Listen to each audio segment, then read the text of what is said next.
Allez, nous parlons ce soir de la Guinée, la répression des manifestations. La Cour de justice de la CEDEAO a condamné Conakry.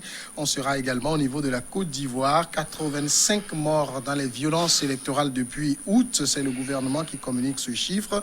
Toujours en Côte d'Ivoire, nous parlerons de cette rencontre cruciale entre Ouattara et Bédié pour désamorcer la tension.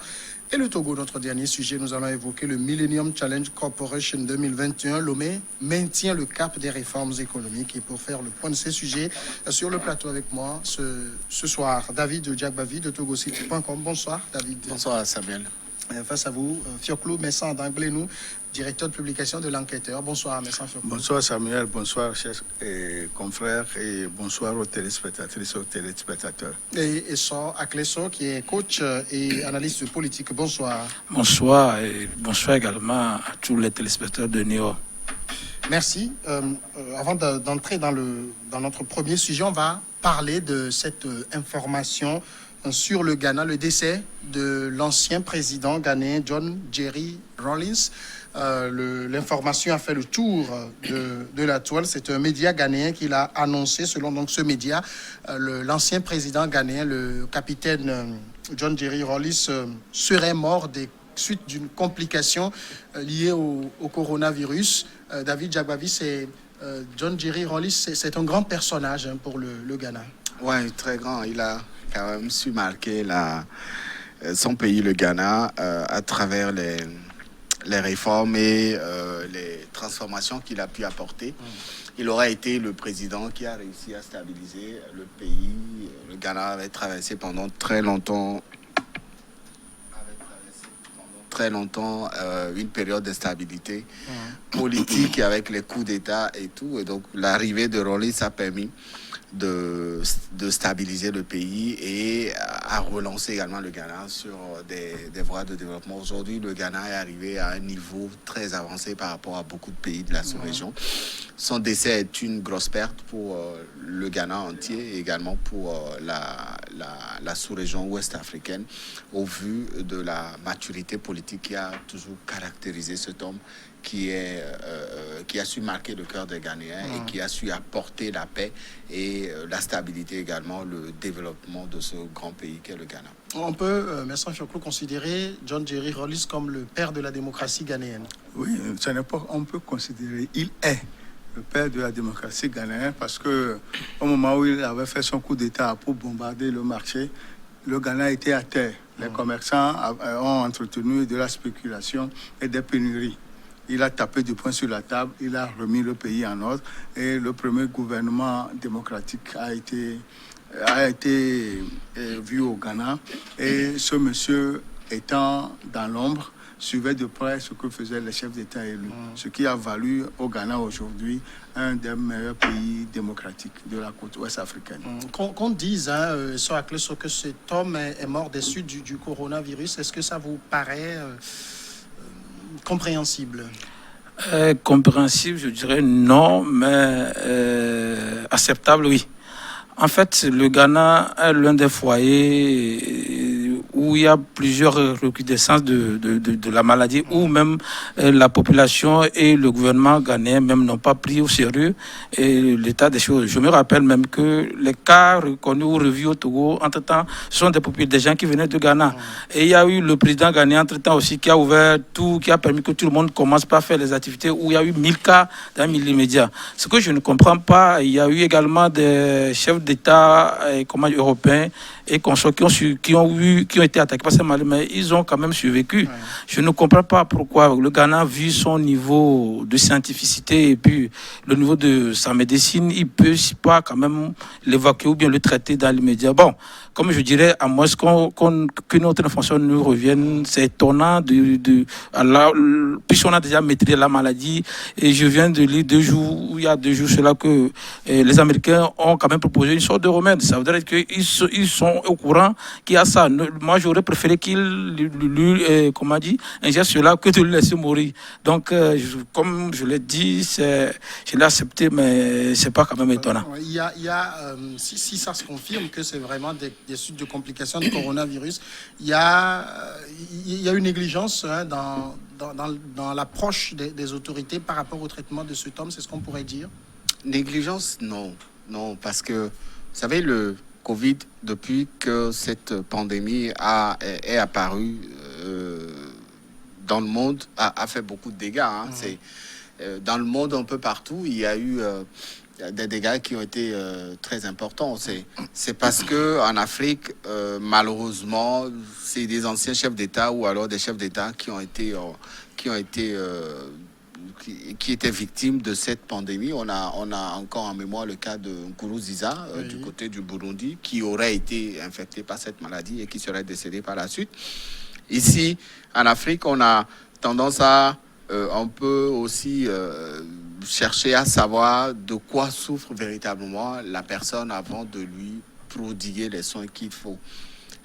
S'il est mort de la Covid, c'est triste pour la personnalité que cet homme avait incarnée depuis très longtemps. Mais la pandémie ne connaît ni de riches ni de pauvres. Hein. On a vu de grandes personnalités mondiales qui étaient décédées aussi par la Covid. Le président américain a été victime de cette pandémie. Lui, il a été sauvé, s'il faut le dire ainsi.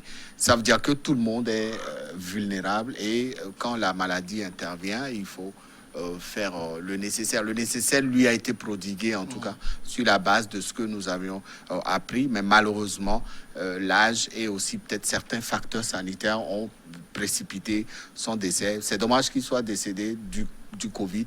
Il aurait pu encore rester. Sa maman est décédée il y a quelques semaines. On l'a enterré encore. Et ce vide est resté dans la population ghanéenne. Aujourd'hui, c'est lui qui est mort. C'est une mort comme tant d'autres. Malheureusement, elle portera le nom de la Covid. Et voilà, si c'est de lui que cette mort doit arriver, ça doit aussi éveiller la conscience collective du côté du Ghana, où on a senti quand même une sorte de négligence des autorités dans la gestion de cette pandémie. Justement, hein, Vincent Fiocrou, cette négligence est pointée du doigt. C'est vrai que on peut mourir du coronavirus, mais on a vu, David parlait de Donald Trump, il a été sorti d'affaires. Le Premier ministre britannique Boris Johnson, il a été sorti d'affaires. On a plusieurs dirigeants comme ça qui présentaient même des facteurs de risque, mais qui ont été sortis d'affaires. C'est de là, quand on prend la personnalité de Rollis, c'est quand il est malade, c'est quelqu'un autour duquel on doit s'empresser. Le problème, c'est que chaque pays a mis en place son protocole de traitement. Et c'est pourquoi, par exemple, au Togo, au dernier Conseil des ministres du 4 novembre dernier, on a changé la stratégie d'information et de traitement de ceux-là qui ont le Covid-19. On a cherché à déconcentrer le pouvoir. C'est-à-dire, chaque unité de soins a ces éléments qui puissent aider le patient à survivre. C'est pourquoi nous avons des équipes d'intervention rapide et des équipes de suivi qui est composée du médecin-chef et de ses collaborateurs. Quand il y a Covid quelque part, c'est cette équipe de suivi qui y va, détermine ce qu'il faut, et on informe l'équipe des interventions rapides qui vont faire le nécessaire. Ce qui fait que la propagation a un peu diminué, surtout à Lomé et dans le Grand Lomé. Ce qui veut dire que le protocole qu'on a choisi pour soigner, si ce n'est pas ça, tu risques d'aller à l'au-delà. Et des fois, quand on t'amène, il faut qu'on fasse le diagnostic d'abord. Oui, très tôt. Et c'est au cours de ce temps-là que les gens perdent la vie. Et donc, une mort comme celle de John Jerry Rollis, ça devrait aussi éveiller les Ghanéens, parce que quand j'ai des amis qui vont au Ghana, j'ai un ami actuellement que je salue, Francisco Napokura, qui est au Burkina Faso, qui vont en Côte d'Ivoire, qui disent, mais quand vous avez le masque, on vous regarde comme des extraterrestres. Oui, c'est ce que je dis. Moi, contrairement à mon frère, je dirais plutôt qu'il y a eu une négligence généralisée au niveau du Ghana. Parce que il m'a donné une idée, peut-être même que c'est lors de l'enterrement de sa maman qu'il a pu contracter cela, parce qu'il y a toute une foule qui était autour d'elle. Et aussi, ce n'est pas parce que c'est en Afrique qu'il faille vraiment négliger ce genre de choses. Je dis que si Boris Johnson peut être sauvé et que Donald Trump peut être sauvé, normalement, aucun chef d'État ne devait plus succomber à ce genre de maladie. Puisque ce n'est pas l'argent qui manquait, ce n'est pas le personnel qui devait manquer, ce n'est pas les mécanismes qui ne sont pas en place, mais il y a une négligence, comme il le dit, peut-être il y a une déficience de santé ou quelque chose comme ça aussi qui a aggravé la chose. Mais vu que J.J. Rawlings est le père de la démocratie ghanéenne, et même si son opposition a joué un grand rôle quand il était président, je pense qu'il devait faire, comment dire, tout pour qu'ils puissent quand même le sauver. Peut-être même qu'ils ne l'ont pas annoncé comme quelqu'un qui a été atteint de Covid-19. Les gens pouvaient quand même se proposer que ce soit du Ghana ou de l'extérieur pour le sommet. Les Ghanéens sont vraiment négligents. Je me rappelle qu'on était à Mouzoukope. Bah, les militaires, les policiers même qui nous ont arrêtés n'en ont pas porté. Et chaque vendredi, lundi, il y en a qui laissent les gens passer à la frontière pour venir vendre au Togo ici. Les revendeurs n'en portent pas. Même la frontière, même les policiers ou les agents de sécurité, ils n'en portent pas. C'est comme si, et je ne vais pas dire ils n'y croient pas, mais c'est comme si ils négligent totalement cela. Le mal est bien là et il faut s'en prémunir. Nous aurons largement le temps de revenir demain donc sur cette information liée à la mort de John Jerry Rawlings, ancien président du Ghana. On vient proprement à notre premier sujet du jour, c'est la Guinée. La Cour de justice de la CEDEAO a déclaré les autorités guinéennes coupables d'homicide et d'actes de torture lors de la répression d'une manifestation qui a fait 6 morts en 2012, une décision qui étonne Conakry. La Cour de justice de la CEDEAO a constaté la violation des droits de l'homme par la République de Guinée lors de l'attaque du village de Zogota, c'est au sud-est, et demandé réparation du préjudice subi par les victimes selon des documents qui ont été consultés par des médias. Cette décision, mais sans faire coup de la Cour de justice de la CEDEAO, est-ce qu'elle est à saluer? Oui, c'est une décision à saluer. C'est une affaire de 2012 qu'on vient de révéler. Mais plus récemment, quelques semaines après, voilà que de l'élection présidentielle du 18 octobre à ce jour, il y a toujours la violence qui est organisée contre les partis de l'opposition. Ce qui veut dire que les brimades, les violations des droits humains sont des pratiques courantes dans ce pays. Et la cause, c'est être au pouvoir, se maintenir au pouvoir, ce qui veut dire que ces compatriotes ne sont plus ses compatriotes, ce sont ses ennemis. Or, en politique, on ne parle pas d'ennemis, mais d'adversaires politiques. Et les adversaires politiques doivent être traités comme des humains. Voilà. La Cour a condamné, l'État a payé 5 milliards de francs guinéens, soit 430 000 euros à chacun des victimes, enfin, en tout cas aux ayants droit, surtout pour ceux qui sont morts, et 3 milliards, soit 260 000 euros à 15 autres victimes de cette répression. C'est juste réparation? Oui, ça se comprend un peu comme une sorte de réparation. Mais derrière, il ne faut pas oublier que ce ne sont pas seulement ces Guinéens qui étaient décédés. Il y a eu plein de Guinéens qui sont tombés, qui sont morts comme ça sous le coup des armes, des policiers. Mais c'est ceux-ci qui ont saisi la Cour. Oui. Leur chance, c'était qu'ils ont eu la présence d'esprit d'avoir très tôt saisi la Cour de la CEDEAO, la Cour de justice de la CEDEAO pour se pencher sur leur cas. Sauf que cette décision de la Cour, pour moi, ressemble à une sorte de poudre aux yeux de la population quand on sait qu'il y a quelques semaines, la Guinée sortait d'une crise politique très profonde avec la réélection de Alpha Condé, les manifestations qui ont suivi après, les morts qui ont été recensées un peu plus tard. On a l'impression que cette CEDEAO a envie de saupoudrer, ne serait-ce que la population guinéenne, pour lui dire de ne pas faire attention ou de ne pas être beaucoup plus attentif sur les réclamations populaires à la suite de la réélection de Alpha Condé. Je pense que cette décision peut aussi motiver d'autres victimes qui étaient dans la même situation de porter leur voix à l'endroit de la Cour de justice de la CEDEAO pour justement dénoncer les cas dont ils ont été victimes. La Guinée est une élève habituée à ces genres de pratiques. On se rappelle au temps de feu président Conté, les victimes, les violences dont sont victimes ces populations.